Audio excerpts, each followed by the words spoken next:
Bom dia, turma. Bom dia, professora. Nós somos o grupo 5 e hoje nós vamos falar um pouco sobre a avaliação do desempenho. O nosso grupo é composto por Ana Clara Ferreira, Arinelson Ferreira, Cíntia Eli, Clara Kathleen, Letícia Bernadette e Maria Clara Prado. Eu darei início falando o que é a avaliação do desempenho, mas antes disso eu acho importante falar sobre a história da avaliação do desempenho.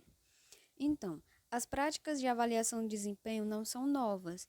Desde que uma pessoa deu emprego a outra, o seu trabalho ele passou a ser avaliado em termos de relação entre custo e benefício, assim como os sistemas formais de avaliação também não são recentes. Já lá em plena Idade Média, eles utilizavam um sistema combinado de relatórios e notas das atividades e do potencial de cada um. Esse sistema ele consistia em autoclassificações feitas pelos membros, relatórios de cada superior a respeito das atividades e de seus subordinados e relatórios especiais feitos por qualquer um que acreditasse possuir informações sobre o seu próprio desempenho ou sobre o desempenho de seus colegas, as quais os superiores eles não poderiam ter acesso de outra maneira. E aí, muito tempo depois, lá por volta de 1842, o Serviço Público Federal dos Estados Unidos implantou um sistema de relatórios anuais para avaliar o desempenho dos seus funcionários.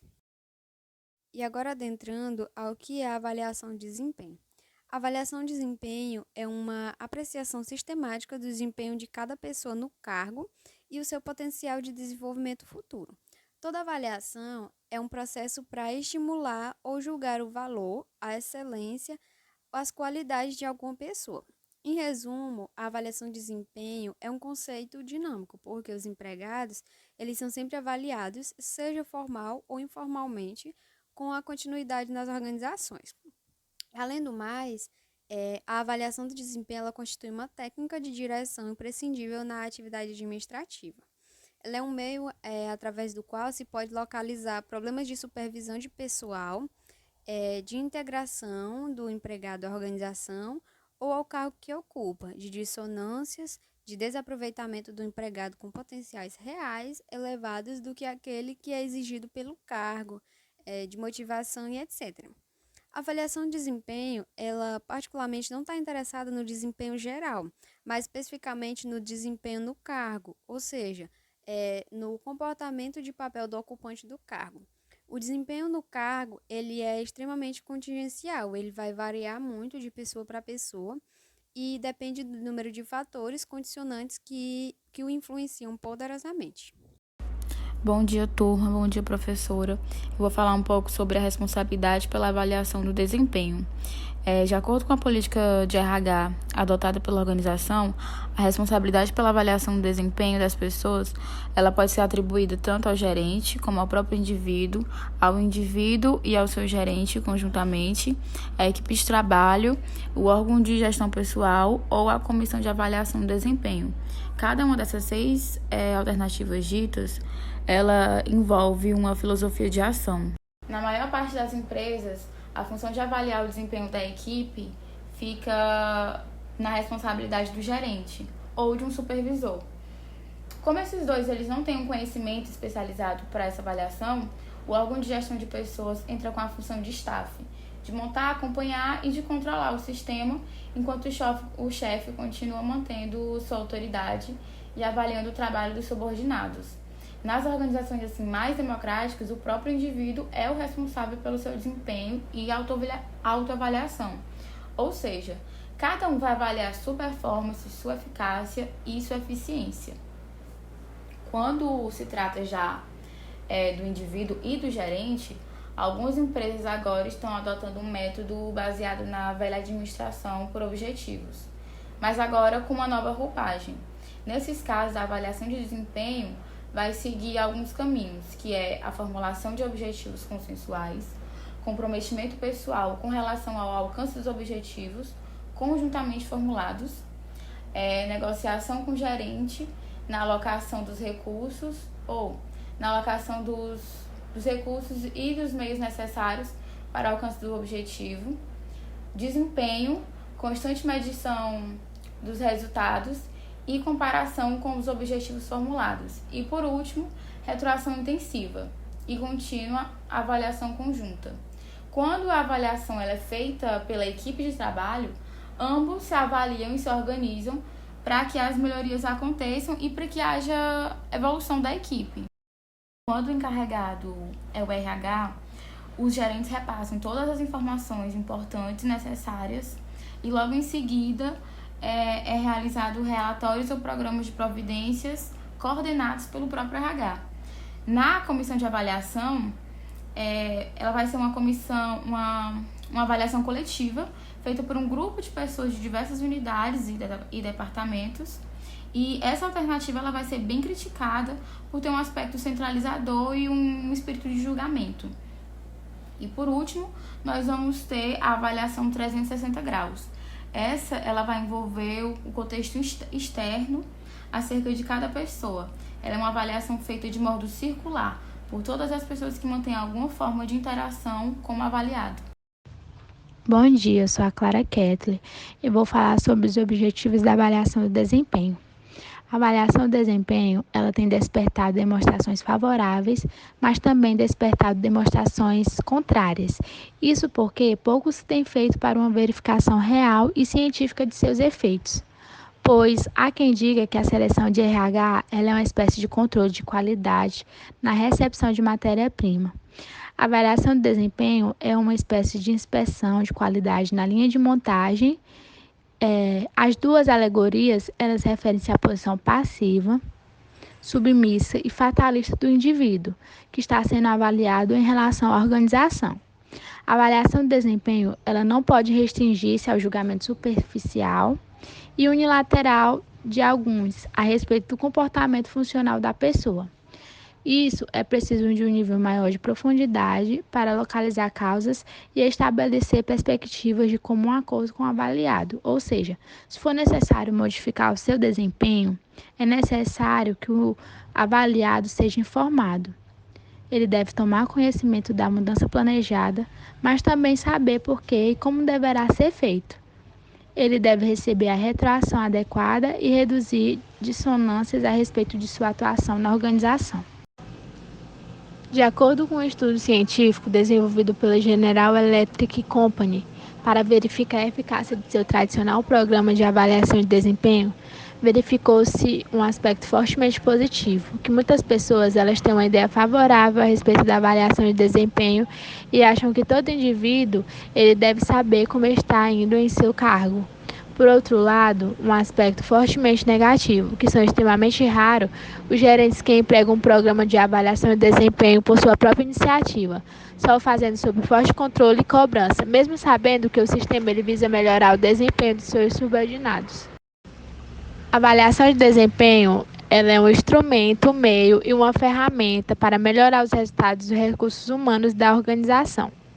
A avaliação de desempenho procura alcançar uma variedade de objetivos intermediários, que são a adequação do indivíduo ao seu cargo, treinamento, promoções, incentivo salarial por bom desempenho, melhora das relações humanas entre superiores e subordinados, autoaperfeiçoamento do empregado, informação básica para pesquisa de recursos humanos, conhecimento dos padrões de desempenho da organização, feedback de informação ao próprio indivíduo avaliado e outras decisões do pessoal, como transferência, dispensas e etc.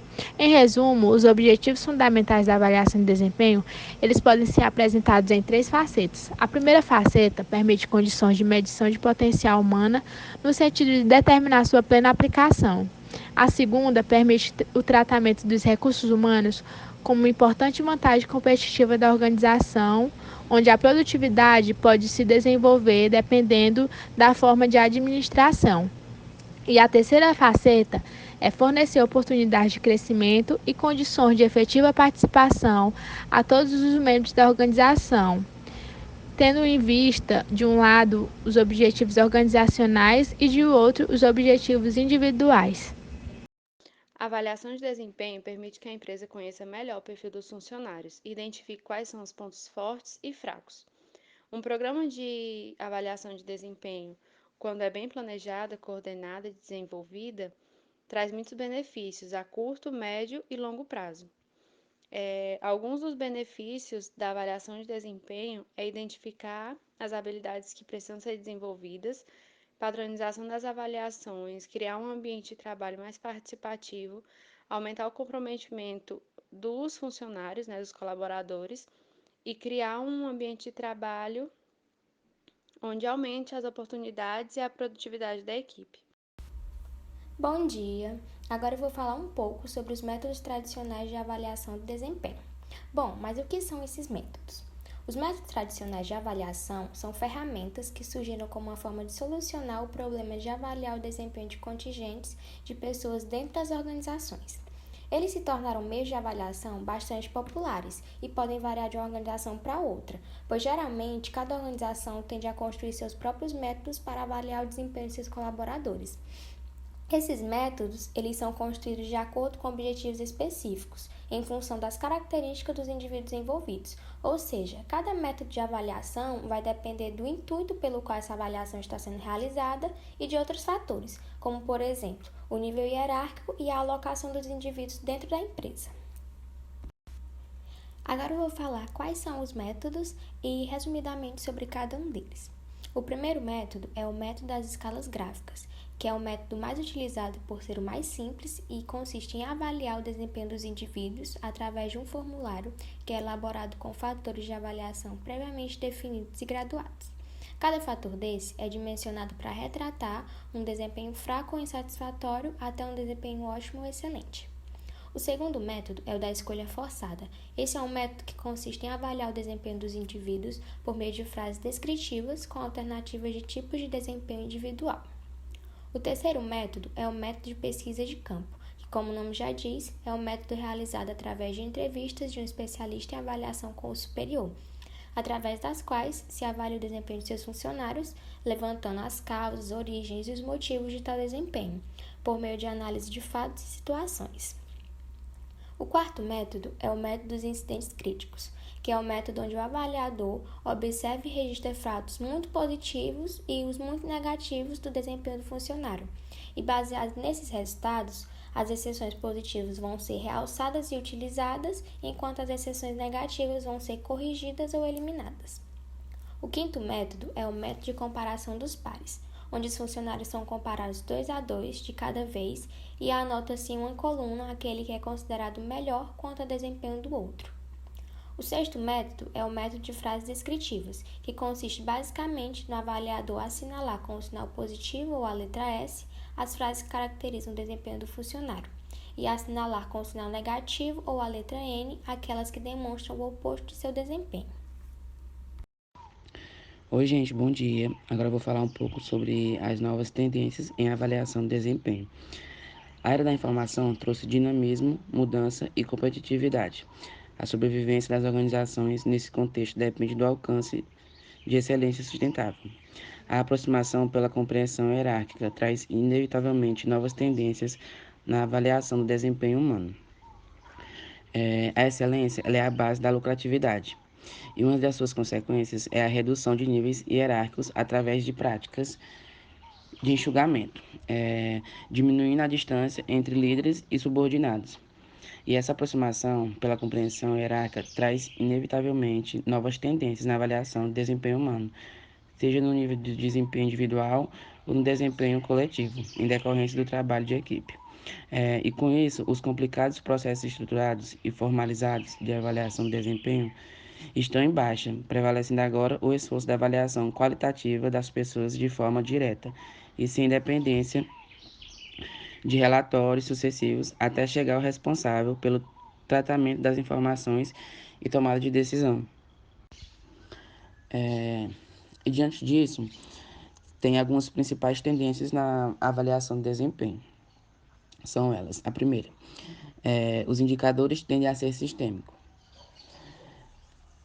Eles vão visualizar a empresa como um todo e compondo um conjunto homogêneo e integrado que privilegia todos os aspectos importantes ou relevantes. Em princípio, eles devem decorrer do planejamento estratégico da companhia, que deverá definir o que medir, como e quando, através do efeito cascata.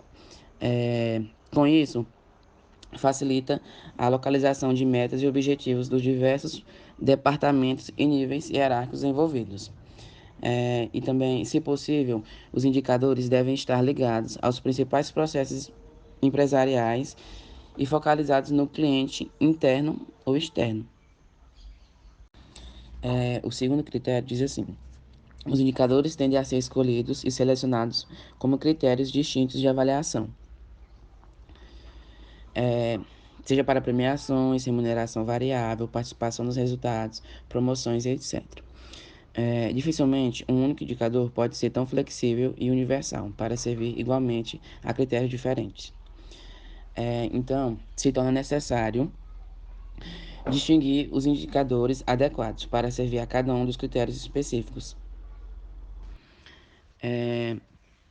Aqui a terceira tendência. Os indicadores tendem a ser escolhidos em conjunto. Isso serve, gente, para evitar possíveis distorções e não desalinhar outros critérios de avaliação. E existem 4 tipos de indicadores. Os indicadores financeiros. Os indicadores financeiros estão relacionados com itens financeiros, como fluxo de caixa, lucratividade, retorno sobre investimento. Os indicadores ligados ao cliente estão ligados à satisfação do cliente, interno ou externo. O tempo de entrega de pedidos. Outro indicador são os indicadores internos, com o tempo de processo, índice de segurança, índice de trabalho, ciclo do processo. E por último, os indicadores de inovação. Estão ligados com o desenvolvimento de novos processos, novos produtos, projetos de melhoria, melhoria contínua, qualidade total, pesquisa e desenvolvimento. A quarta tendência é a avaliação de desempenho como elemento integrado de práticas de RH. A organização ela precisa identificar talentos que serão responsáveis e cobrados pelo resultado final global de suas unidades de negócio. A avaliação de desempenho continua e complementa o trabalho dos processos de provisão de pessoas no sentido de monitorar e localizar pessoas com características adequadas para levar adiante os negócios. Ela também complementa os processos de aplicação no sentido de identificar se as pessoas estão bem integradas em suas atividades. Complementa também os processos de manutenção ao indicar os desempenhos e resultados alcançados. Ela também complementa os processos de desenvolvimento ao indicar os pontos fortes e fracos, as potencialidades a serem ampliadas e as fragilidades a serem corrigidas. E sobre a quinta tendência. Avaliação do desempenho através de processos simples e não estruturados. Isto é, sem mais os antigos rituais burocráticos baseados no preenchimento de formulários e na comparação com fatores de avaliação genéricos e abrangentes. Então, isso significa a desburocratização e desregulamentação da avaliação do desempenho. A avaliação não estruturada e flexível é realizada pelos executivos do nível imediatamente mais alto, através do contato direto e cotidiano com as pessoas envolvidas nesse processo. Sexta, avaliação do desempenho como forma de retroação às pessoas. Isto é, a avaliação ela vai constituir um poderoso instrumento de realimentação ou retroação, ou seja, de retroinformação das pessoas para lhes proporcionar orientação, autodireção, autoavaliação e, em decorrência disso, o autocontrole, seja no treinamento das pessoas, capacitando-as para melhor alcançar os objetivos propostos e também na participação dos resultados. Isso incentiva e reforça pelos resultados obtidos. Nesse contexto, a avaliação do desempenho ele também adquire um sentimento mais amplo e abrangente, que envolve novos aspectos, como competências pessoais, competência tecnológica, competência metodológica e competência social. Sétima, a avaliação de desempenho requer a medição e comparação de variáveis individuais, grupais e organizacionais.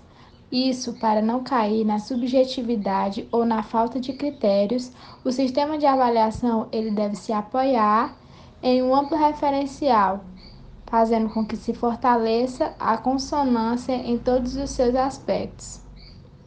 Oitava, a avaliação do desempenho está enfatizando cada vez mais resultados, metas e objetivos do que o próprio comportamento. Isso se dá porque os meios eles estão cedendo lugar aos fins alcançados e ficam por conta das pessoas que os escolhem livremente segundo suas preferências ou também competências pessoais. Já os fins, eles passam a ser um parâmetro da avaliação para recompensar o trabalho excelente. É o desempenho eficaz e não o desempenho eficiente que conta nas organizações de elevado desempenho, que procuram constante e enfaticamente criar condições ideais para obter e manter alto desempenho de seus funcionários. A ênfase nos objetivos, metas e resultados estabelecidos de maneira clara permite três vertentes. A primeira vertente é desburocratização dos processos. A segunda vertente é a avaliação para cima e a terceira vertente é a autoavaliação. A avaliação de desempenho está sendo intimamente relacionada com a noção de expectância.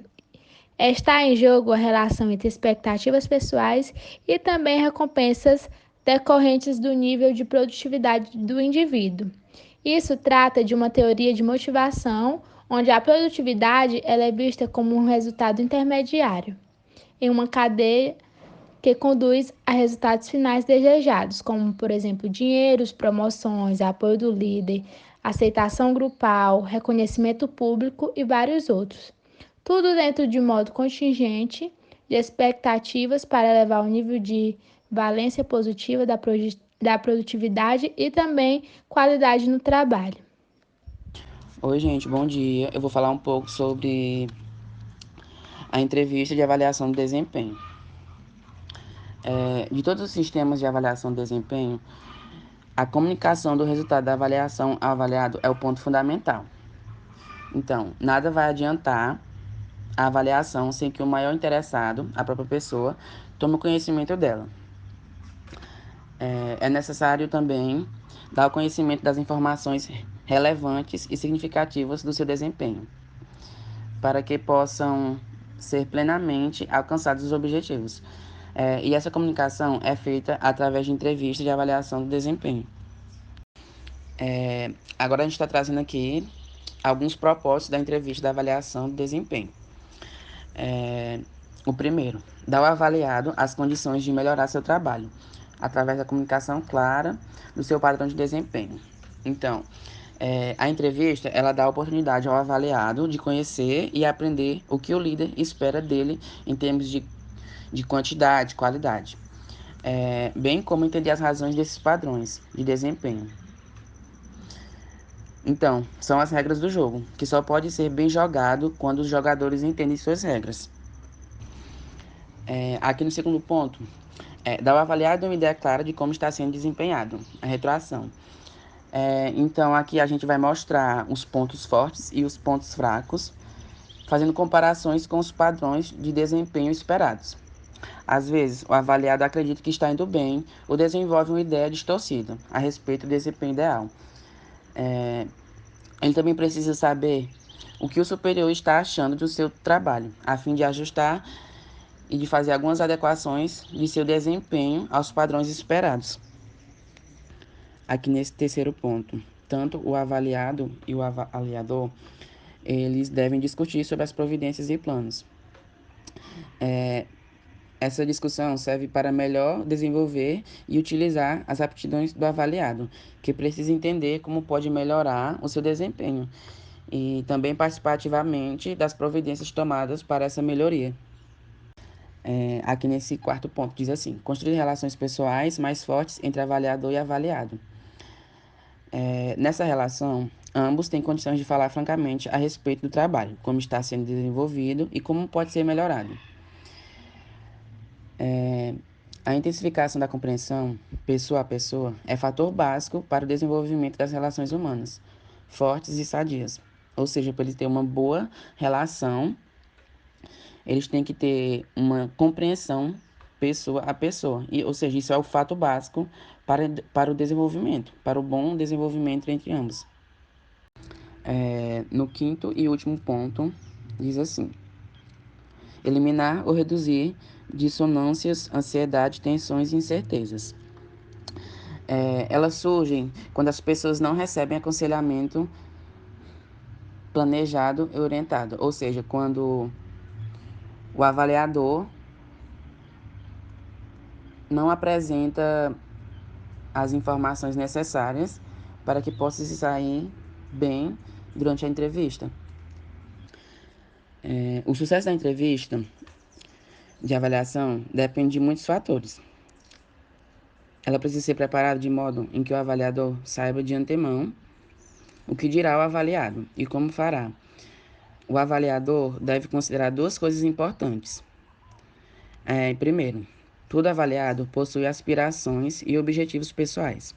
E por mais elementares que sejam suas funções dentro da organização, deve ser tratado com dignidade e como uma pessoa diferente das demais. Segundo, o desempenho deve ser avaliado em funções da atividade, do avaliado e da orientação, e oportunidade que recebeu o avaliador. Para o nosso exemplo prático, a empresa escolhida foi a PepsiCo. Ela é uma empresa transnacional estadunidense de alimentos, lanches e bebidas com sede em uma cidade de Nova York.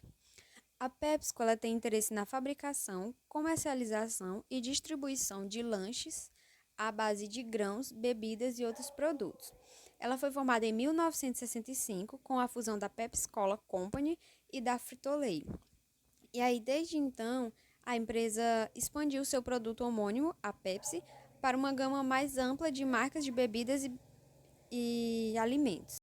Atualmente, sua operação em território nacional engloba mais de 100 filiais de venda e centros de distribuição e mais de 10 fábricas espalhadas pelo Brasil.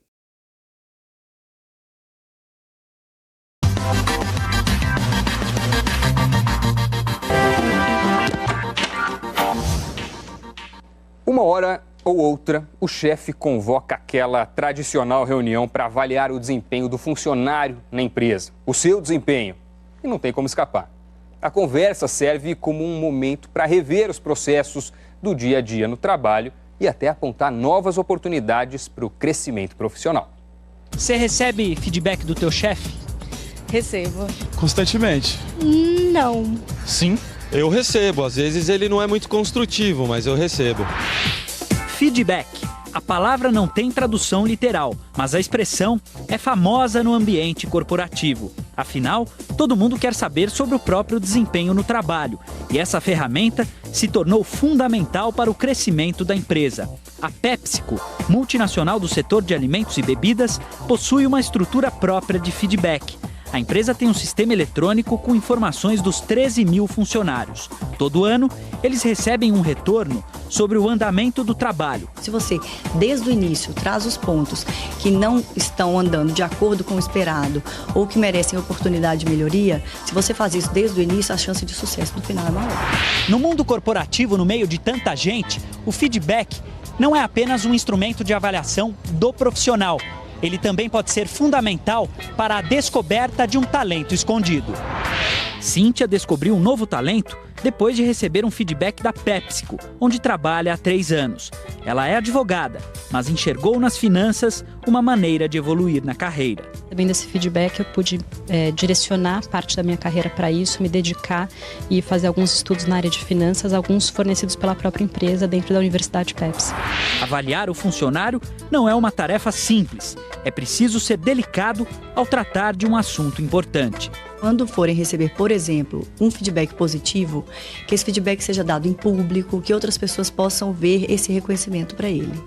Quando o feedback é de uma oportunidade, que ele seja então num ambiente mais privado, existe um prazo para que a pessoa dê retorno sobre a evolução ou não sobre aquela oportunidade. Rosângela começou hoje um novo emprego. O principal motivo para a mudança? O feedback. Quando eles me contrataram, foi uma das questões que eu levantei, que eu sentia falta de um feedback. Eles falaram que aqui tem a cada 3 meses. Por que você acha importante o feedback? Para nossa melhoria mesmo, né? Para o nosso crescimento, para saber se você está no caminho certo, errado.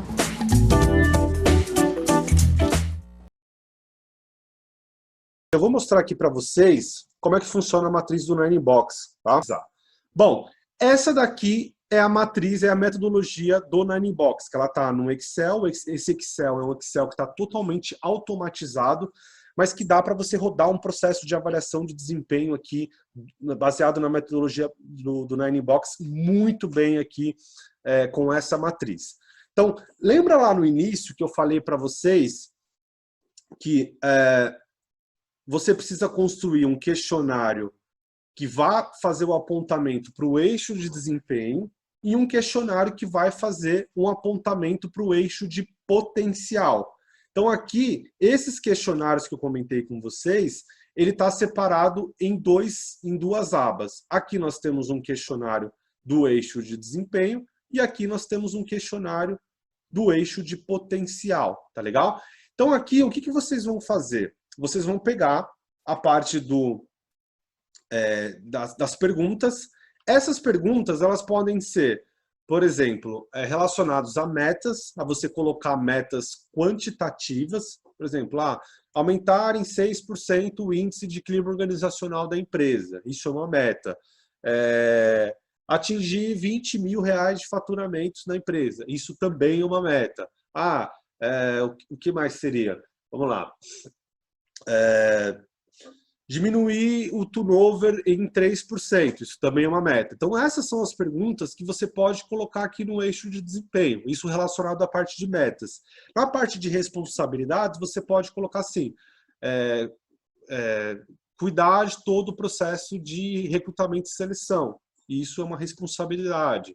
Ser responsável pelos programas de treinamento da empresa, isso também é uma responsabilidade. Tá? Então, essas são perguntas que você vai colocar nesse eixo aqui, que é um eixo de desempenho, tá? Que você vai trabalhar aqui uma série de perguntas. Depois que você colocar essas perguntas aqui, antes, deixa eu só voltar aqui um pouquinho. Aqui são os dados pessoais, você vai colocar o nome do funcionário, a função, a empresa, o projeto, a data, enfim. Tá? Mas depois que você colocou os dados pessoais, você vai inserir essas perguntas aqui, e aqui você tem a legenda. A legenda, nessa régua aqui, nessa escala que nós estamos utilizando, é uma escala que vai de 1 até 5. Você pode fazer uma escala de 1 até 4, de 1 até 3, de 1 até 10. Tá? Não tem, isso aqui não tem... você pode usar o critério aí da sua empresa, tá legal? E aí você vai de 1, que representa não atende, 2 atende parcialmente, 3 atende, 4 atende muitas vezes supera e 5 supera. Tá? E aí qual que é o papel do avaliador? Ele vai chegar aqui, basicamente vai olhar a pergunta e vai tabular a nota que é correspondente àquele item. Então basta ele chegar aqui e ir fazendo a parte da tabulação de todas as notas. Tá? Feito isso, ele vai fazendo aqui a parte da tabulação. Tá? Colocando aqui e vai tabulando as notas. Então é muito simples. Ele vai abrir esse primeiro questionário aqui que está do eixo de desempenho, ver os espaços aqui e ir tabulando as notas. Tá? Feito isso, depois que ele terminar de preencher todas essas perguntas aqui do eixo de desempenho, ele finalizou, ele vai para o eixo de potencial. Tá? No eixo de potencial, nós estamos falando do eixo Y, que avalia a questão do potencial. Nesse eixo de potencial, você pode colocar algumas perguntas relacionadas obviamente, a questão do potencial. Você pode trabalhar com competências nesse eixo de potencial. Você pode trabalhar com agilidade de aprendizado. Tudo que esteja relacionado ao futuro, a capacidade futura desse colaborador entregar.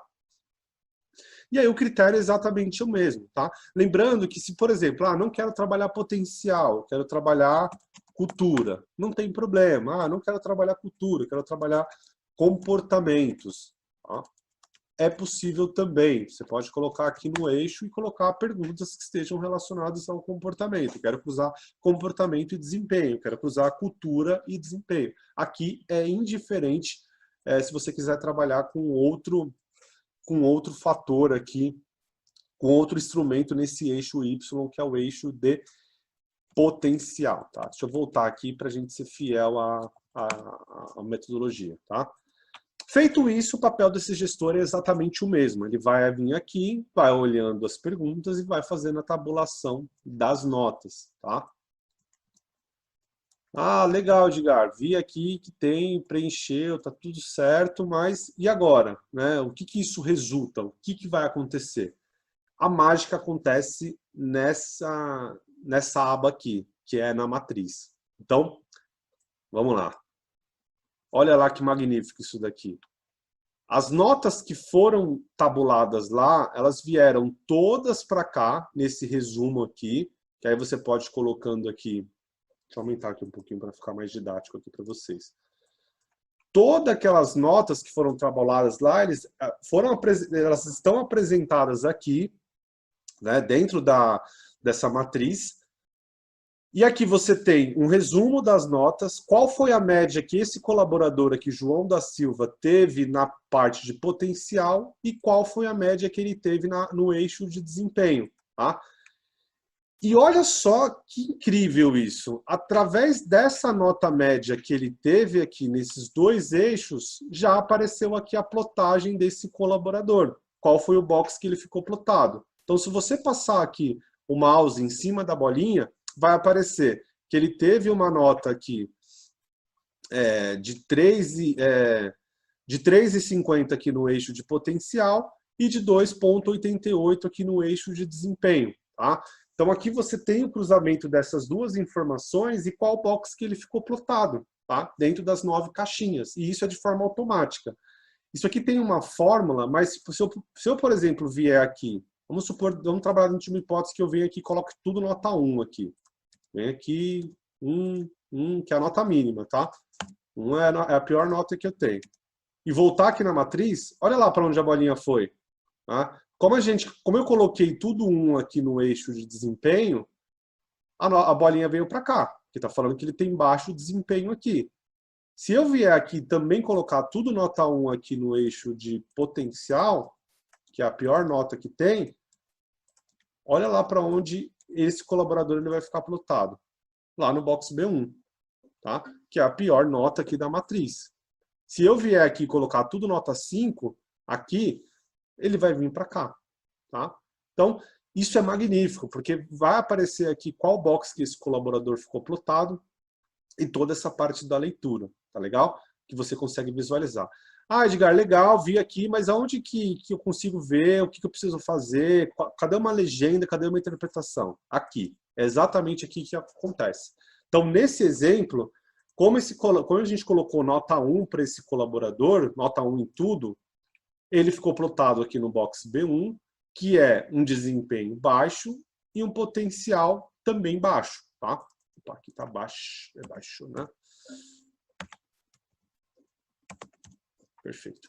Então aqui ele tem um desempenho baixo e um potencial baixo. Ele ficou plotado nesse box B1. E o que significa esse box B1? É risco na manutenção, acompanhamento muito próximo ou substituir, se caso esse colaborador ele não tiver nenhuma progressão, né? Não tiver nenhum progresso. A Gislene está perguntando aqui se precisa ter o mesmo número de perguntas em ambos os eixos. Não precisa ter a mesma quantidade de perguntas, porque como a gente vai considerar a média na nota lá da avaliação, essa média, independente se você usar 3, 5, 10 perguntas, como a gente vai usar a nota média, não precisa ter a mesma quantidade de perguntas. Tá? Então, por exemplo, no eixo de potencial você pode usar, vou dar um exemplo prático, né? Em consultorias, às vezes a gente usa 20, 25 perguntas no eixo de potencial e no eixo de desempenho a gente só usa 4. Porque a parte de potencial é mais subjetivo para você avaliar, entendeu? Então é mais complexo mesmo para você avaliar potencial. Então às vezes você precisa de mais perguntas, de mais instrumentos para você avaliar o potencial do que desempenho. Porque desempenho é o seguinte, ou ele bate a meta ou ele não bate. Ou ele atende aquilo, a responsabilidade do cargo dele ou ele não atende. Tá? Ou então agora potencial é algo mais subjetivo. Como é que você vai fazer uma projeção se ele está pronto para ser promovido, para ser para assumir um novo posto, para assumir uma sucessão. Então, normalmente, o eixo de potencial ele tem mais perguntas. Então, não precisa ser a mesma quantidade de perguntas. Tá legal? Bom, então aqui você tem o eixo aqui da legenda, aqui, né, da parte que você consegue identificar. E aí, feito isso, ele aparece aqui uma leitura. E aí você vai para a parte do Eu não sei por que apareceu esse risquinho amarelo aqui. Bom, enfim, mas está dando para prosseguir aqui na tela.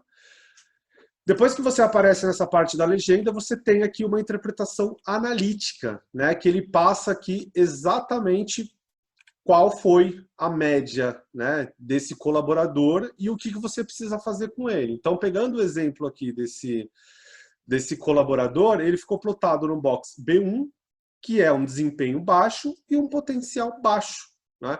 E aí aqui você tem uma interpretação analítica desse colaborador. Então ele aparece aqui, ó, risco da manutenção do colaborador. É necessário que a liderança invista no acompanhamento muito próximo no treinamento desse colaborador, ficando ela atentos aos sinais da evolução. Caso isso não ocorra, né, o colaborador deve ser desligado da empresa. Lembra que eu falei para vocês que o PDI precisa ser feito de uma forma um pouco mais apertada, de uma forma um pouco mais ajustada? É exatamente assim que funciona, né? Existe a possibilidade do colaborador estar na função errada, né? Existe a possibilidade de fazer a sua realocação, ou você pode desligar esse colaborador, entendeu? Então, sai tudo mastigado, né? Sai tudo de forma bem sintética aqui, com base na plotagem desse colaborador, o que é necessário.